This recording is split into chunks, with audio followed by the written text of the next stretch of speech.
Before this story truly begins, I want to ask something meaningful of you. If you're drawn to real stories that dive into human emotion, complicated relationships, and the quiet moments that reshape our lives, please consider subscribing and turning on notifications. These stories require honesty and courage to tell, and your support helps them reach those who may need them most. My name is Elena. What I'm about to share is something I kept buried for nearly 3 years. It isn't simple. It isn't polished. No one walks away from it unchanged. But it is true. And it permanently altered the way I understand love, loyalty, and the fragile lines we believe we would never cross until we do. For almost 3 years, I convinced myself that silence was protection. Protection for him. Protection for me. But silence grows heavy. It settles on your chest at night. It lingers in quiet spaces. Eventually, it demands release.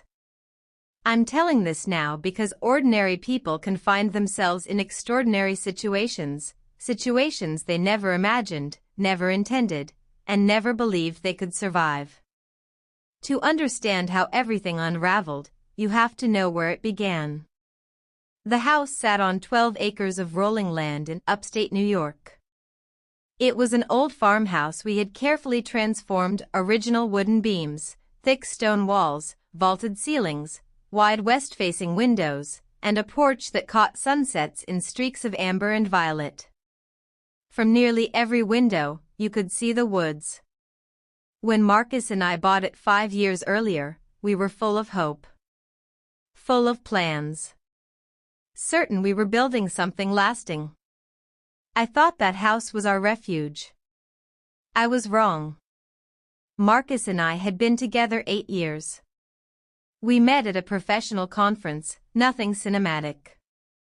Just 2 people who weren't looking for permanence. He was healing from a painful divorce that had reshaped his belief in commitment. I was walking away from a long relationship that had quietly faded into exhaustion. There wasn't instant passion between us. There was recognition. We understood disappointment. We understood trying and failing. So we moved carefully. Slowly. We built our relationship piece by piece, believing caution would protect us from repeating the past. Marcus worked in commercial real estate development. His job required travel, about a week each month, sometimes more. I knew that when I chose him. I told myself I accepted it. But distance changes things quietly. It doesn't shatter a relationship overnight. It creates empty spaces. And in those spaces, doubt grows. I worked as a freelance consultant for nonprofits. My schedule was flexible. When Marcus traveled, I buried myself in work. When he returned, I rearranged my time around him. At the time, I called it compromise. Looking back, it feels like constant reshaping. The morning everything shifted was a Saturday in early October.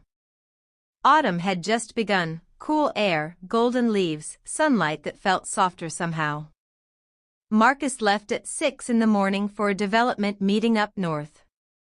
He kissed me goodbye before dawn, smelling of coffee and cologne. I meant to stay awake after he left. I didn't. By 8, the house was silent. I decided to tackle a long-ignored task, reorganizing the master bedroom closet. I wore an old sweater, tied my hair up, turned on a soft piano playlist, and began sorting through boxes. That's when you need to know about Thomas. Thomas was Marcus's son from his first marriage. He was 27 at the time, bright, thoughtful, recently accepted into a prestigious graduate program in environmental science in London. Before moving overseas, he asked to stay with us for 3 weeks. Marcus was overjoyed. I agreed because it felt supportive. It felt right. That morning, Thomas was still asleep when Marcus left. Around mid-morning, I heard him downstairs, coffee brewing, footsteps moving through the kitchen. Around 10, he appeared in the bedroom doorway while I was balancing on a step stool. "I heard music," he said gently. "Thought you might want help." We spent hours organizing. Talking. Nothing intimate, just easy conversation.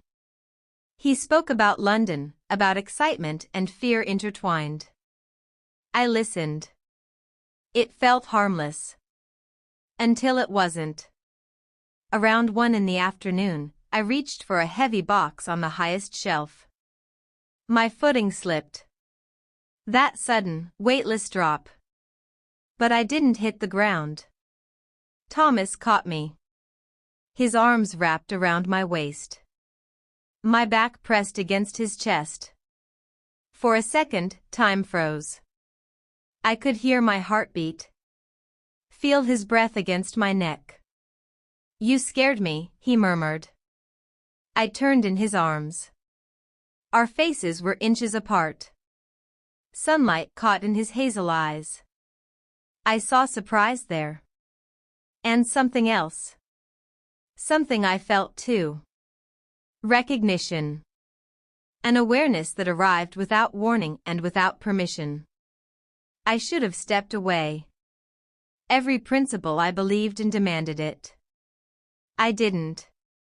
He loosened his grip slightly, giving me space. I didn't take it. My hands rested on his shoulders.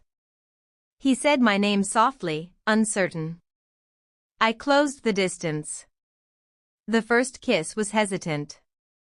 Fragile. As if either of us might pull back at any moment.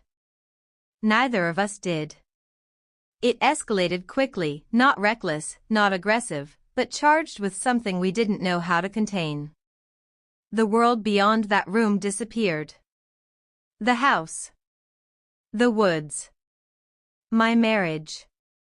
Everything narrowed to sensation and breath and proximity. We moved to the bed without speaking. It felt surreal, like watching myself from outside my body. He was careful, almost reverent. That tenderness made it worse.